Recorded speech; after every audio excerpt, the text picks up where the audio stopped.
infinite banking or specially engineered cash value whole life policies is a piece of the whole framework. It's the foundational piece for finances, but none of that starts unless you're paying yourself first or doing some of the other things. But once you have some of the basic habits, then this is for every family. Welcome, everyone, to another edition of WealthWise Banking Podcast. Today, I'm like excited like a kid waiting for Christmas. The man I get to interview today, he is known, maybe in my mind at least, he is known as the singing vet. If I'm having a down day, I call his phone number just to hear his voice note. Maybe he'll sing for us a little bit today. He's an incredible father of two very active young boys, uh, loving husband, and just dynamic in all senses. And he gives all the credit to Jesus Christ himself. So I'm super excited to have Jonathan Goodwin. Welcome, Jonathan. How are you doing? Oh, good, brother. How's everything going? Going incredible. It's going incredible. We're missing the pilot. Like I said, he's out there flying somewhere. So no Jeremy today. We're just going one-on-one, you and I. But we're going to I keep it love it. real. We're going to keep the same rhythm with two Okay. truths and a lie. And Jeremy and I are Okay. equally tied at being terrible. So I hope all the people listening to our podcast are doing much better. Remember, you know, pop it in our chats, write it down, message us. But please lead us off, my friend, with the two truths and a lie. All right. I'm going to keep it veterinary based for you. So, two truths and a lie. I have treated a pygmy sperm whale. Mm, okay. I have treated a lynx. Okay. I have treated an emu. An emu. Okay. Me? Oh, Okay. Okay. So we got a never big keep it bird. lying. You've treated a big bird. Big bird. It wasn't yellow though. Okay. Not that big bird. Okay. You've treated a cat of sorts. A predator. A lynx. Yeah, a lynx. Like a bobcat. Yes. And then you have treated a pygmy sperm whale, which I'm guessing the name doesn't do it justice. I'm guessing it's still probably a pretty large animal. Yeah. From what I understand, they can get up to about 1,000 pounds, 1,200 pounds. Yes, that is a pretty big animal, but much smaller than, I guess, other whales, which is why they get to be pygmy whales, huh? Yeah, yeah. The actual sperm whale, I think he's like a couple school buses. And if He's- I didn't mention, y'all, the reason this man knows so much, and this is his two truths and a lie, he's a veterinary cardiologist. Did I not say that? I'm not sure if I said that. And you can find him at the Vet Cardio Bro, both on YouTube and Instagram. So if you're listening, go check that out. I know it's dynamic. Um, but let's see.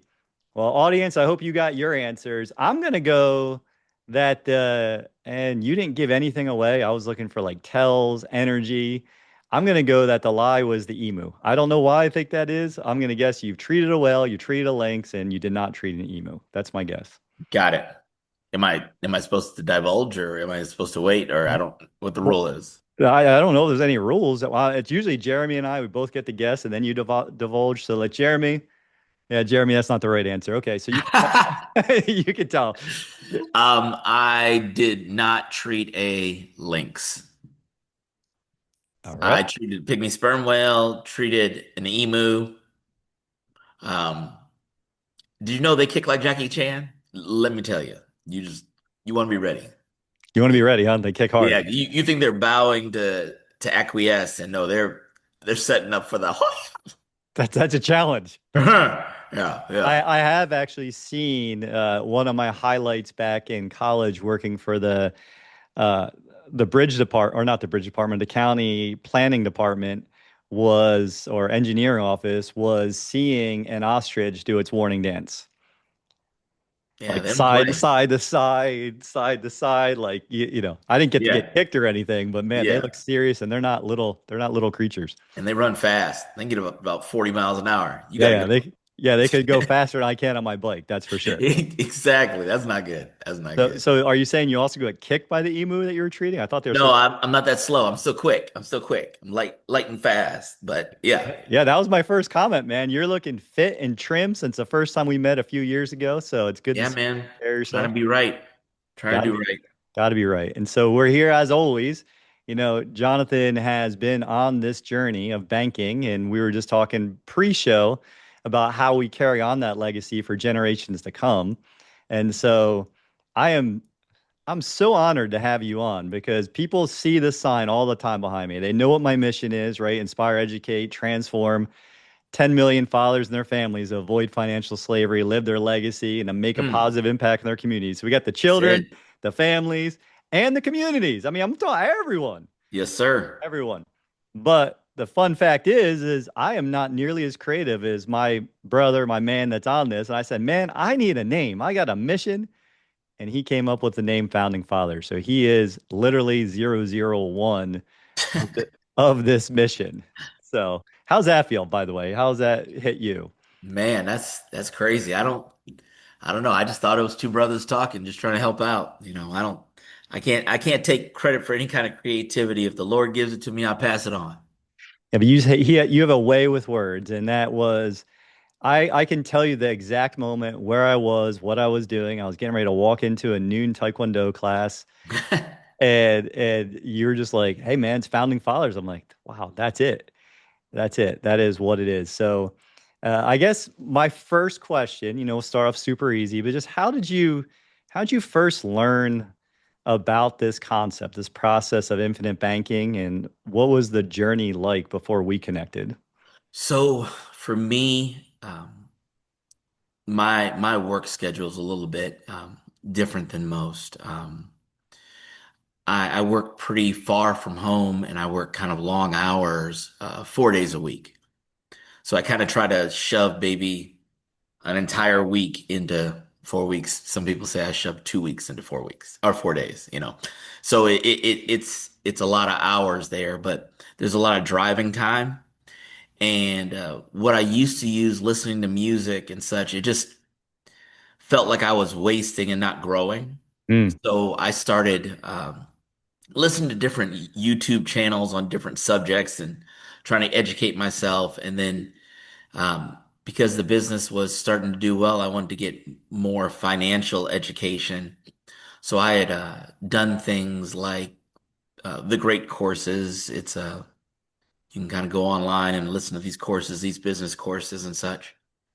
And on YouTube, I came across Chris Noggle actually, mm, and Devin Burr were the original two that I was listening to, and kind of hearing them talk about how you could, instead of just borrowing money um, from an account, you can kind of start your own or create your own account and borrow money based on that, so that you've always got that net monies there growing. I was like, whoa, that sounds way smarter. And I just started listening to a lot of their videos. I know some people may get bored by the numbers, but I know Chris Noggle had one whiteboard video where he had out different. He had like a 90-10, and he had an 80-20 policy, a 70-30, and a 65-30. And he went through all the numbers and was going through. And I was like, oh, yeah, this is right up my alley, and just tracking it out to see, and um, believed in it enough to start kind of diverting resources in that direction. And now I've been fortunate enough to get um, four policies, one for myself, one for my wife, both my sons. Um, and if I can get this stuff right and do what I'm supposed to do, I'll get a couple more policies. But get that off and Well, that's amazing. Was there a point, and thanks for sharing. Like, I love that you like for all the creators listening, what we just heard Jonathan share is, okay, hey, there was a point where I was listening to sports, I was listening to music, I was just, spending time. I was spending time, but not growing. And then when you began to really have that urge to grow, you started went and look for solutions. I say that just because a lot of folks, they don't get here because they're not looking for a solution because they don't even know they have a problem. right, right. Right. So like when we first connected, it was like so many ideas, so many things of what was possible, but it came back to what is something that's manageable now and that's going to be meaningful later. And then how do we tie those 2 points together? Yes.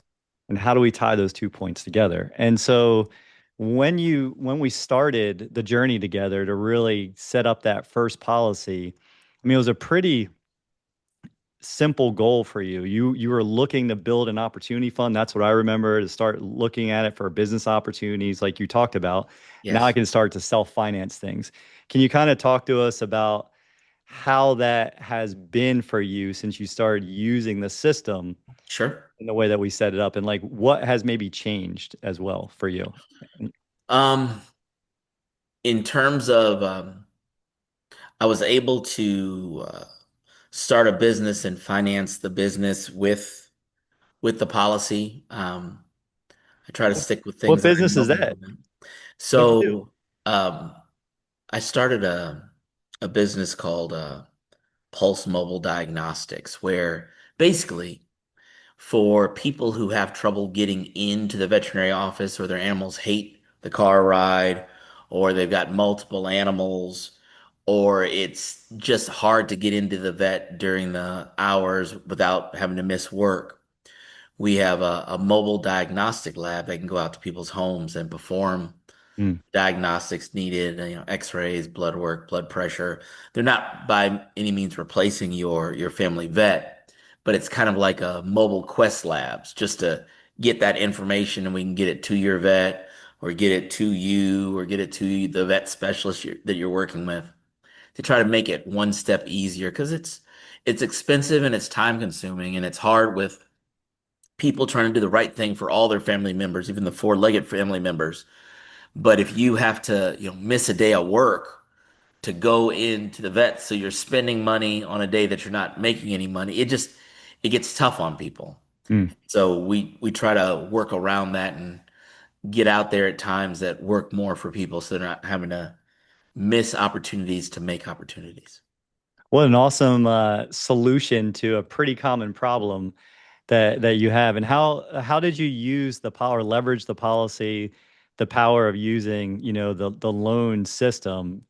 What did you do with it? Did you Bought a truck, had a truck that we, I guess, transformed into a mobile diagnostic lab, and it's kind of like a recreational vehicle that comes out, and it's been a really efficacious, and the people that have used it have really loved it, love the opportunities. Like I said, it's not replacing the general vets. It's just another extension. It's kind of like a mobile outreach to kind of help get some of that information done, and we also try to keep it low cost. Everything else, that you have to do is getting tough in vet med, especially. Not trying to get on that soapbox, but there's a lot of move towards corporate medicine, Mhm. a lot of different reasons. Most of them are green reasons. And with that being said, it's getting pricier, which is also driving more people to get insurance, which, it's good, and kind of potentially could be bad. We don't want veterinary medicine to end up like human medicine, where if you don't have insurance, you're kind of SOL. But Luck, yeah. it's been a challenge, but it's a labor of love, just trying to answer questions and fix problems. And and and how does it feel? And thank you for sharing that. How does that feel to go from like an idea to actually using, the Goodwin banking system to start funding projects like this for yourself? It feels good. It really does feel good, and it for me, it makes me want to, wow, I really need to see how deep I can dig this well with which to drink from. And what do I need to do to pour into that, and how does that work? And can, you know, the questions come up, if as my sons get older and they start their own businesses, can we get, more insurance on them and pour it back in and create like a family wealth plan? I love that. So you're seeing everything kind of running through your system versus their system. Yeah, I'm trying to make it a family, foundational type system that with which theirs can all grow from. I love that. I love that big vision. And where do you, I guess, where do you see this tied into everything else with your life now? Because at first it was just life insurance, you're covering your life, your how can we finance things.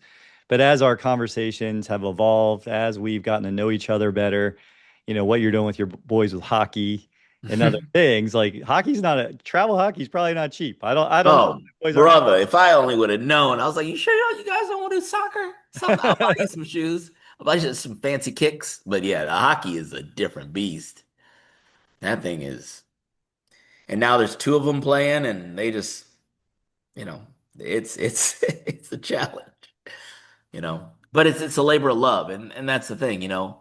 God gives us these blessings financially, and I don't know. I always smile at that adage where they talked about there was one very, very wealthy man who was determined to take all his money with him. So he had everything put into gold bars, and then when he died, he ordered all those gold bars buried with him. So he'd take it with it to heaven, and he got up to heaven. Sure enough, had a couple truckloads of gold bars to bring into heaven. And he's like, St. Peter, I need to bring all this stuff with me. This is all the gold I earned. All right. And St. Peter turns around and said, sure.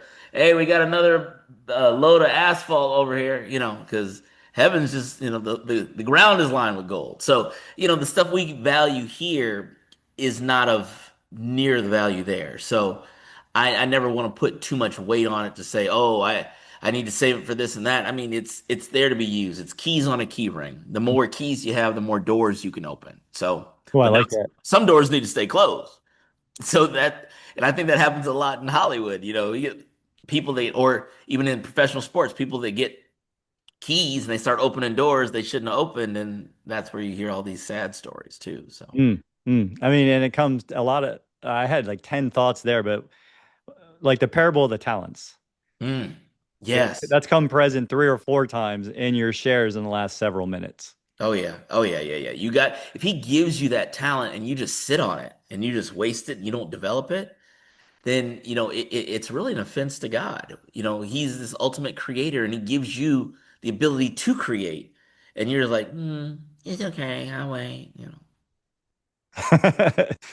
Tell us how you feel about that when someone when someone Sorry, I'm so stoic. yeah, Yeah. when someone Yeah. goes and buries their talent and doesn't go serve with what they have, the gifts they've been Yeah. given. So Yeah.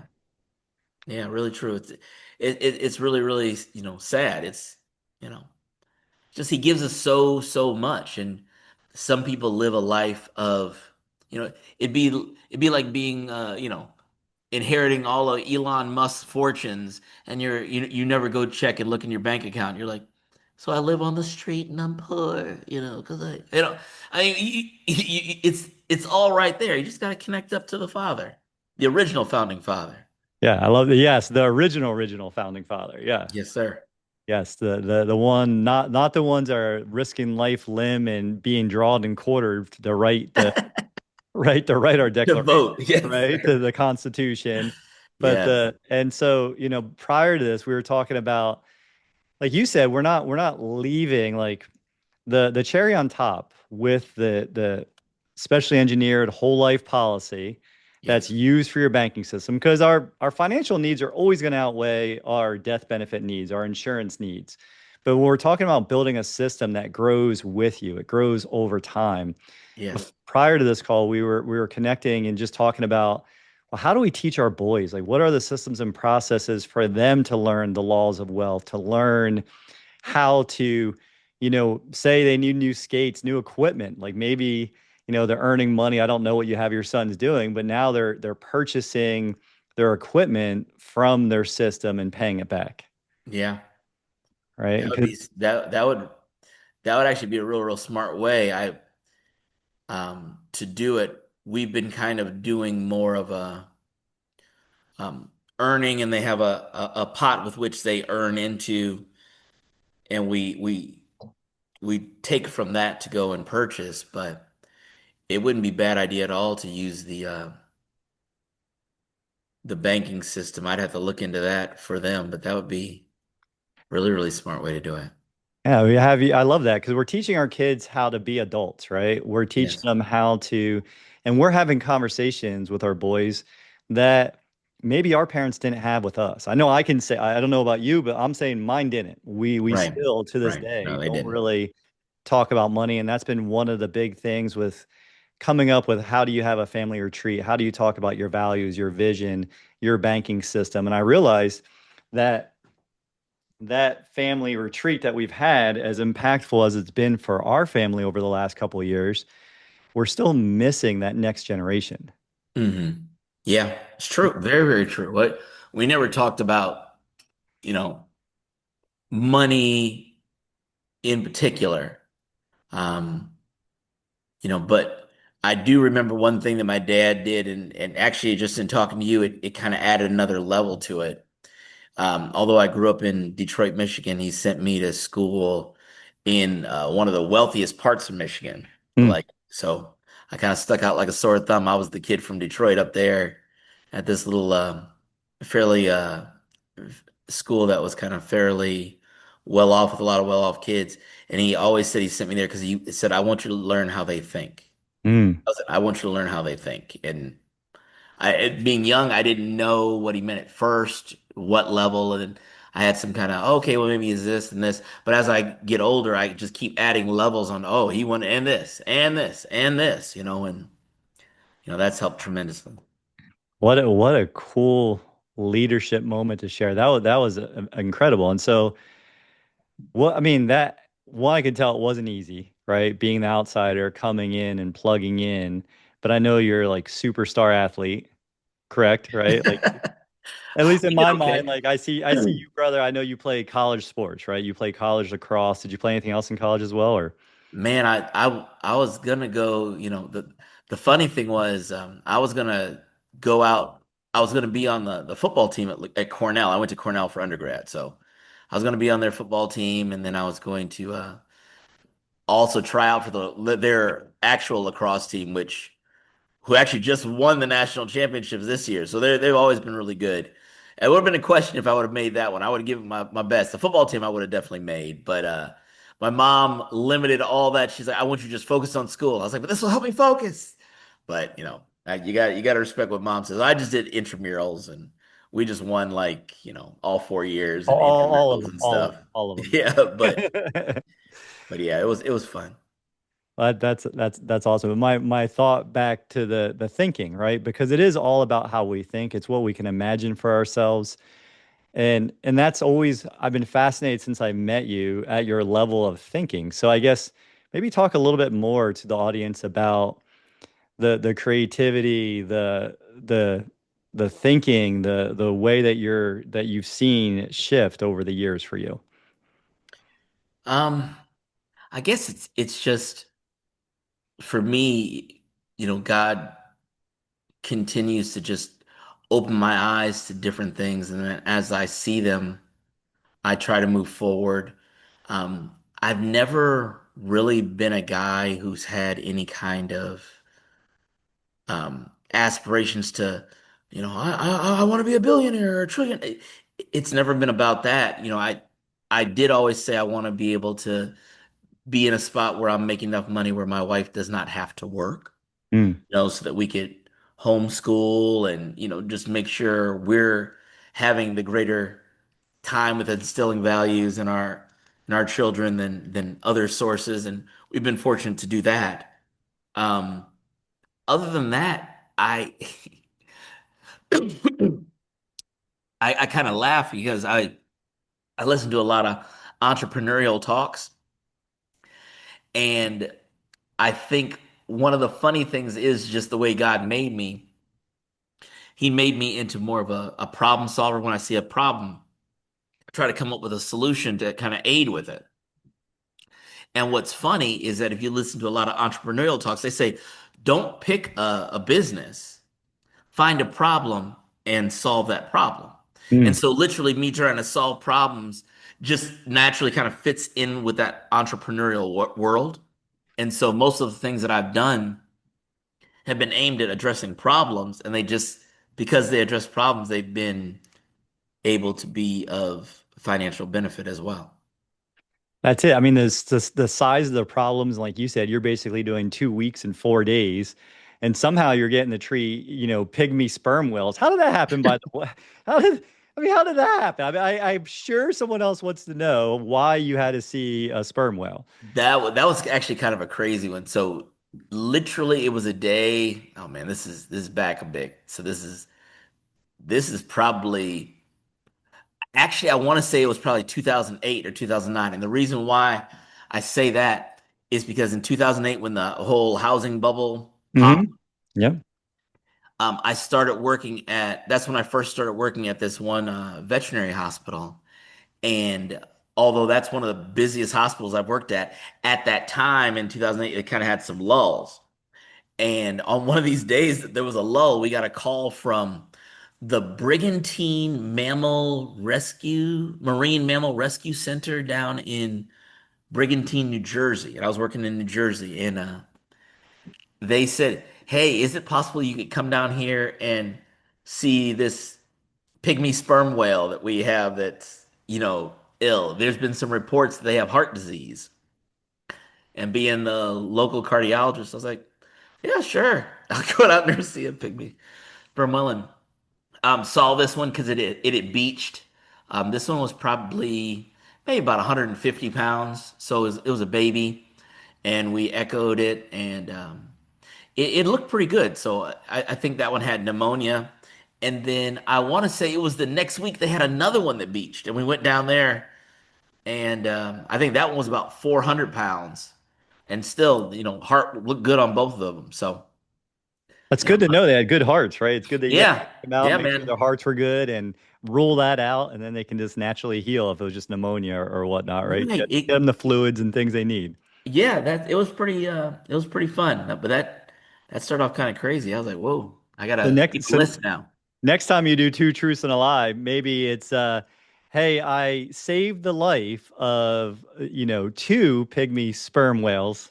Oh, that yeah. When you get real specific, you're like, that sounds like that might be the truth. But then I got to make the lie really specific too. So I'll come up with something.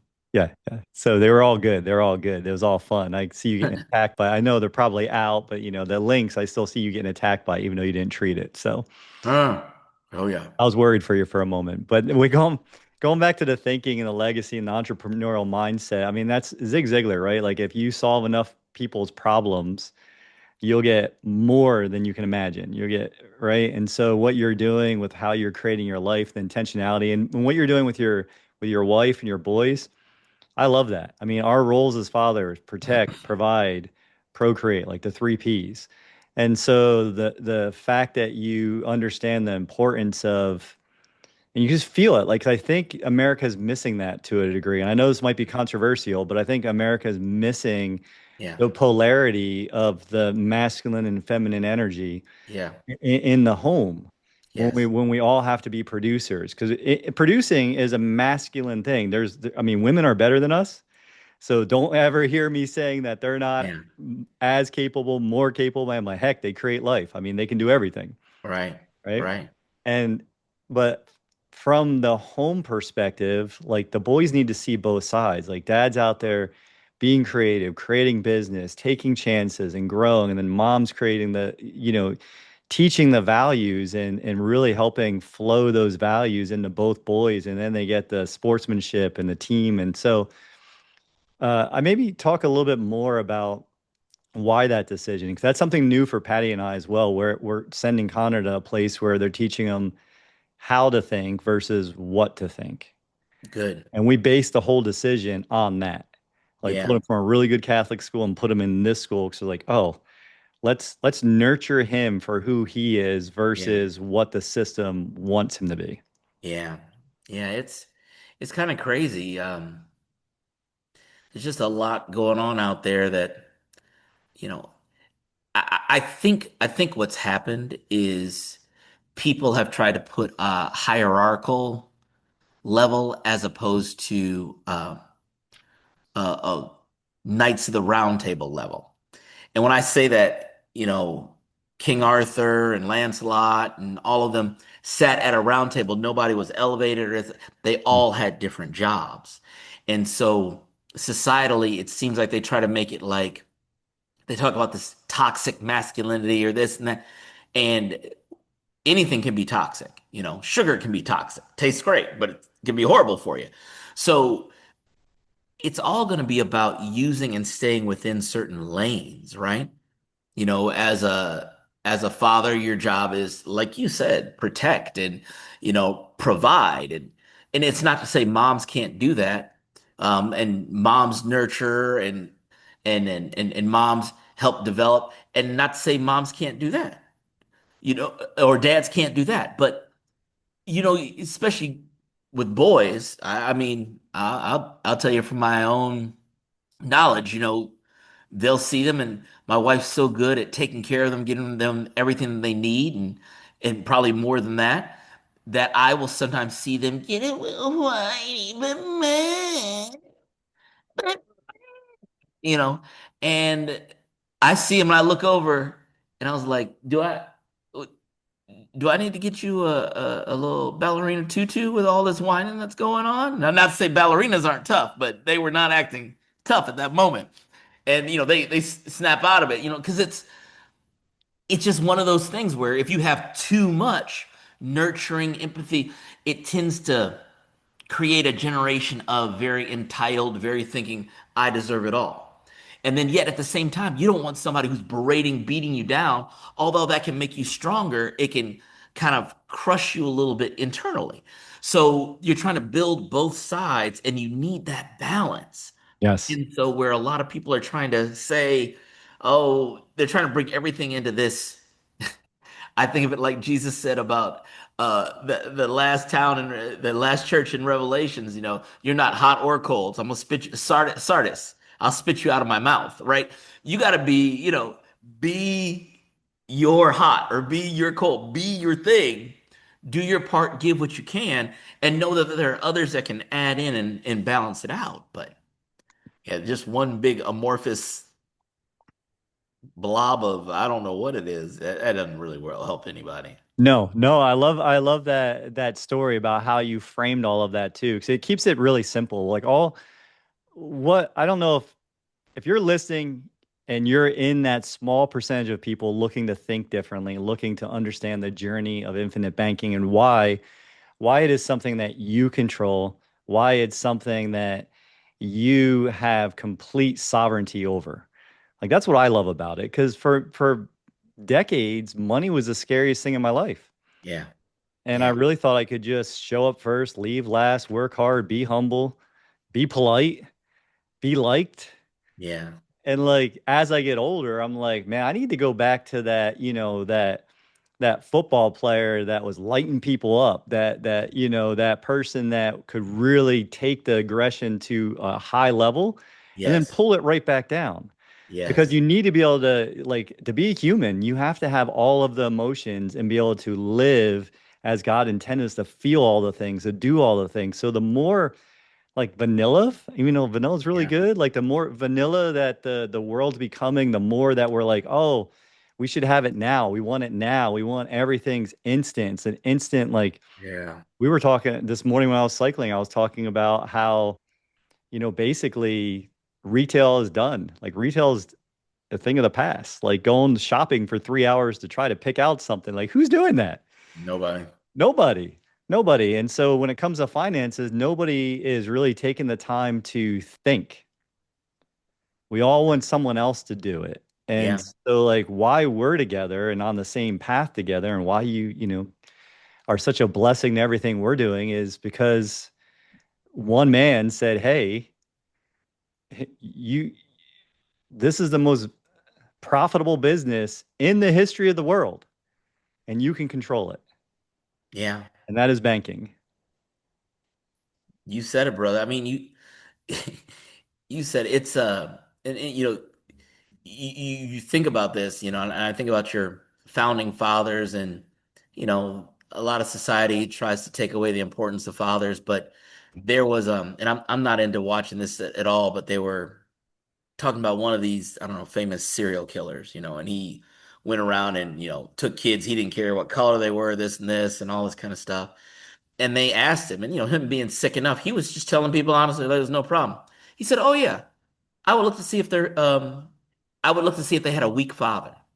If the father was weak or not around, That was my target. If they had strong fathers, I didn't mess with them. That was his You can see base, his that. whole target. Yeah. And Yeah. I'm like, that right there, I was like, we about to go hit the gym again. You know what I mean? We're going back a second time because it just that protection and knowing that they're protected and knowing that they don't have to be living in fear, that changes a lot for kids, especially, inner city. It's hard to be thinking about, what I want to do when I grow up, or how I want to be, if you don't have any kind of real good gauge. Mm. I don't know if I might have told you this story. This was it really touched me because when I was working down in Florida, I had a client come in who worked at juvenile detention, and she asked if I would come in and speak. And I did, and they had the kids divided out into, you know, uh, 10 to the boys were divided out 10 to 13, and then 14 to 16, or 14 to 15, and then 16, 17, and and 18 they're out. And talking to the different groups, and as they got older, they listened less and less. You Mm. know, and when I talked to the young ones, they were all listening because I think they were kind of scared to be there. The middle ones, maybe about half of them listen. And when I got to the oldest ones, there was probably about 20 of them in there, and there were only three of them that really wanted to talk to me at all. And, I was like, well, it's only just you three fellas. So, what do you guys want to do when you get out of here? When, what's your future? One guy's like, oh, I want to play professional football. And I was like, oh, okay, a lot of work you can do. The other guy, oh, I want to play professional basketball. Okay. And then the third guy's like, oh, I want to be a businessman. I was like, okay, well, what kind of business do you want to go into? And he said, "Oh, it's simple." And I'm just being honest. This is what he said. He said, "I want to own a chain of strip clubs. But see, what I'm going to have is I'm going to have a nursery with babysitters in the back, so the strippers could have their kids taken care of." And what always struck me was, based on his environment, he was finding a solution to a problem Mm. and trying to find a way to make. And if you'd taken that kid and dropped him off somewhere else where he had something different in his environment, he would have totally different business ideas. But that's all he saw. So if we can't, as fathers, get out there and help our sons, and then and I mean daughters too, but help our sons and help our sons' friends who may not have dads, and have that real outreach, that's where we become these true founding fathers, because we're founding ideas within their mind, founding possibility that they can go and do more than just own a strip club. You know what I mean? It just, these kind of things that they put a fire in me, that just like, we gotta go. Like, we got stuff to do. We can't be waiting around here any longer. That I love what drives you, like the man you are, who what you're sharing, how you're doing it. I guess for you, what is the big ultimate vision? Like if it all went your way, like we're 30 years from now, we're coming back to this point. You were 001. Like what's that future look like? What do you think has changed? What have you created? I've there's at that point, there's another a project that we're working on where it should be like an educational website. So that would be flourishing, number one. Um, Number two, I would have set up more veterinary specialists to be kind of on their own, independent, not trapped in by corporate. I would feel good about that. Maybe I'll say maybe there are 12 trucks going around helping out in different places. Um, I mean, spaceships.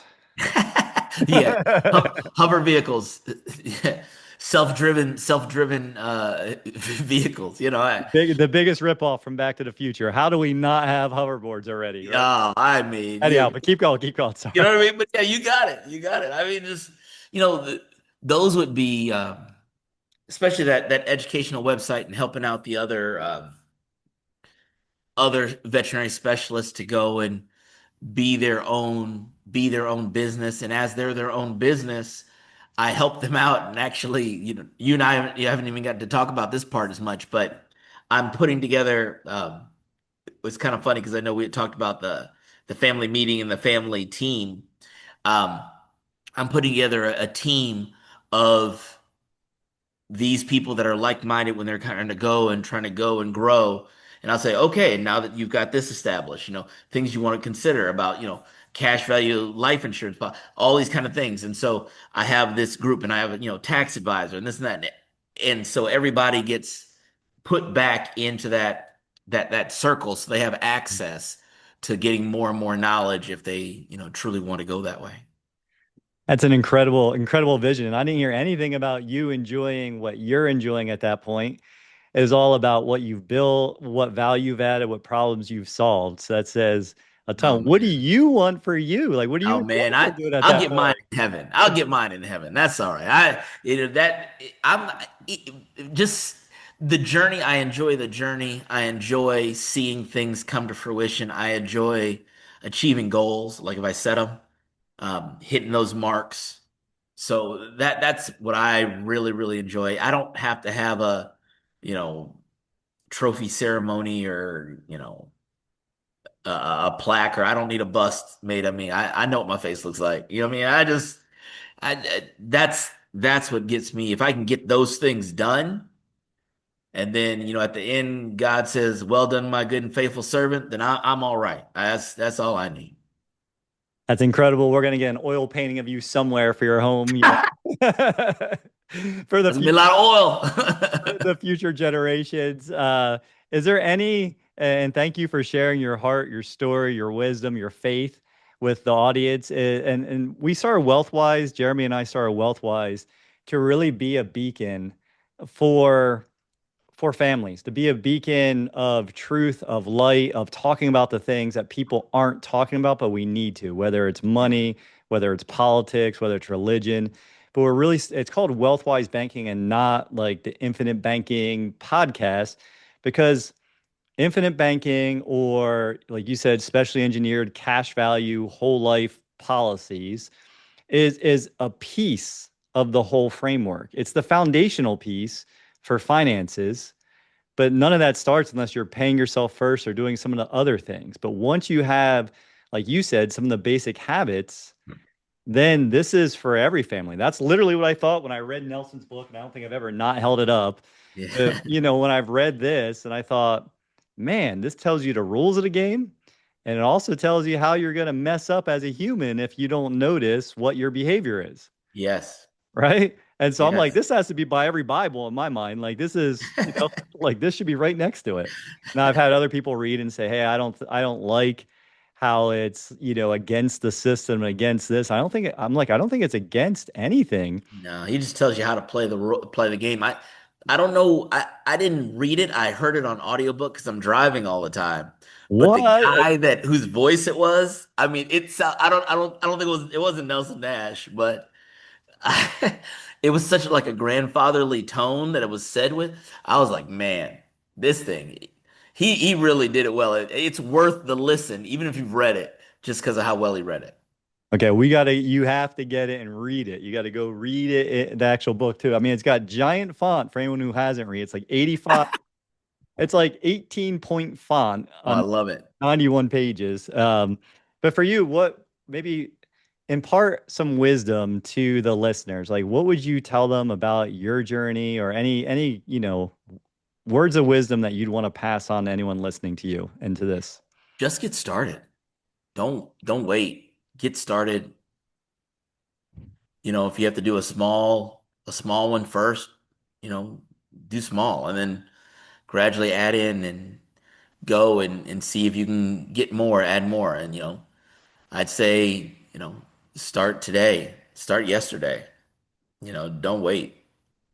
Such that's wisdom right there. That's action. And so how can people find you? How can they find more of you if they have any veterinarian cardiologist needs in your area? Like how do people find you and link up with Oh, you in your community?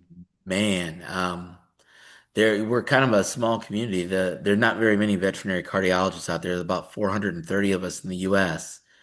Um, Unfortunately, not every state is represented, but for me, they can find me on Instagram or YouTube at the Vet Cardio Bro, where we try to have little pieces to come out, help people with education about their animals and what they're concerned about. Mostly dogs and cats, but we're happy to talk about anything.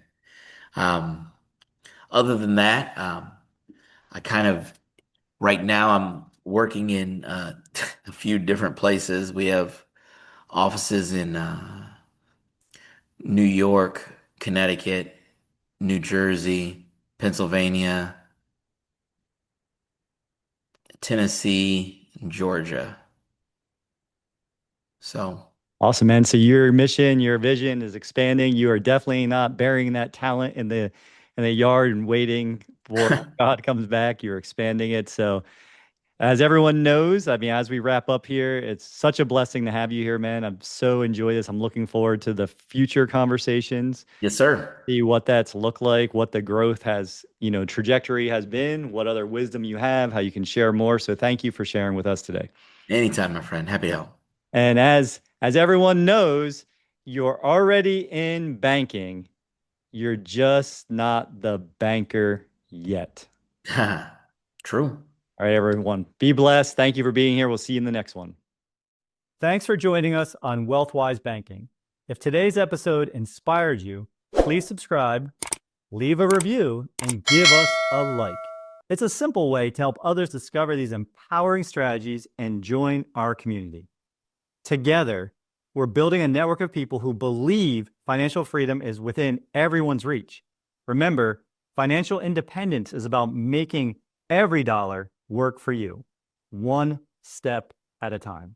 Until next time, stay inspired, stay in control, and keep building your legacy the wise way.